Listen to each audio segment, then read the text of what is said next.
Stoops Sr. died in 1988 on the sidelines while coaching football for Cardinal Mooney High School in Youngstown, Ohio, a position he held for 28 years. He left behind a legacy of coaching sons in Ron Jr., Bob, Mike, and Mark. And Mark becomes the third Stoops brother to get a BCS head coaching opportunity in college football. He's taken over a program in the SEC whose last SEC win came 20 months ago tomorrow.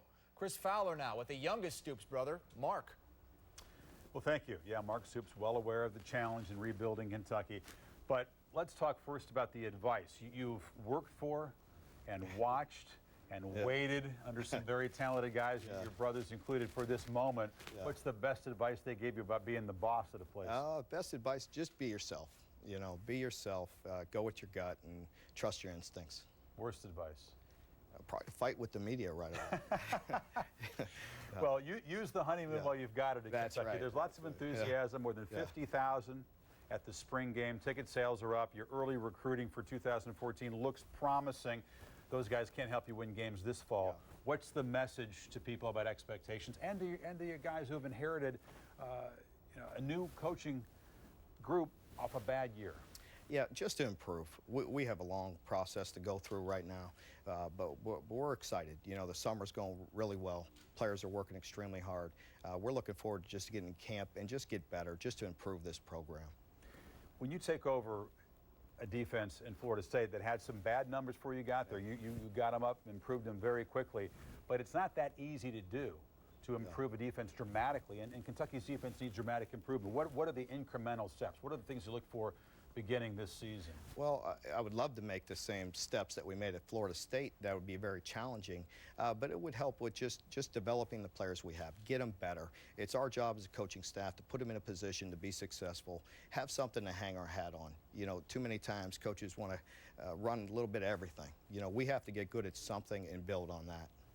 When you look in the eyes of guys who are hungry to win, who've experienced a lot of losing, what's your message to them? Well, just be consistent.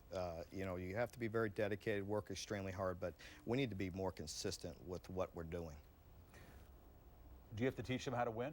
Yeah, we do. We have to teach them a lot of things right now. It takes great leadership, great coaching staff, put them in a position to win, and be very consistent in our approach.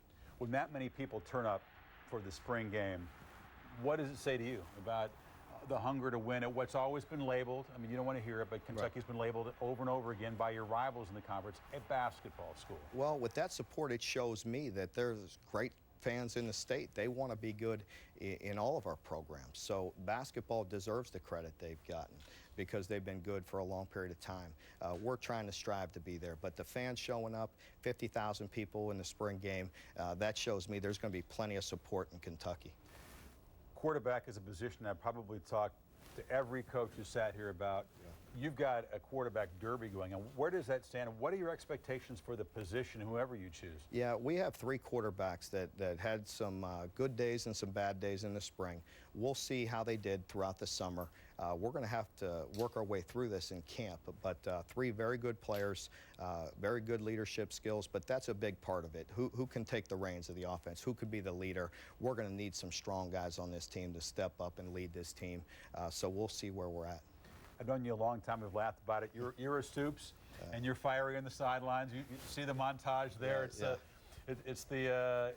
It's the ranting and raving in the garnet and gold at Florida State. Do you expect to be a little bit different as a head coach? Yes, I believe you have to. I believe the players will look at me, and there's going to be some tough situations. I know that going into this situation. You're saying this sitting here now. You're going to be able to control yourself? You know me, Chris. We're real calm and collected all the time, so that should be no problem. No, I'm sure there's going to be some challenges. I think that fire, that intensity is needed to build a program. Where we're at Kentucky, we're going to need a lot of intensity in all that. But come game day, yes, I believe you really have to have a calmness about you and take the good with the bad.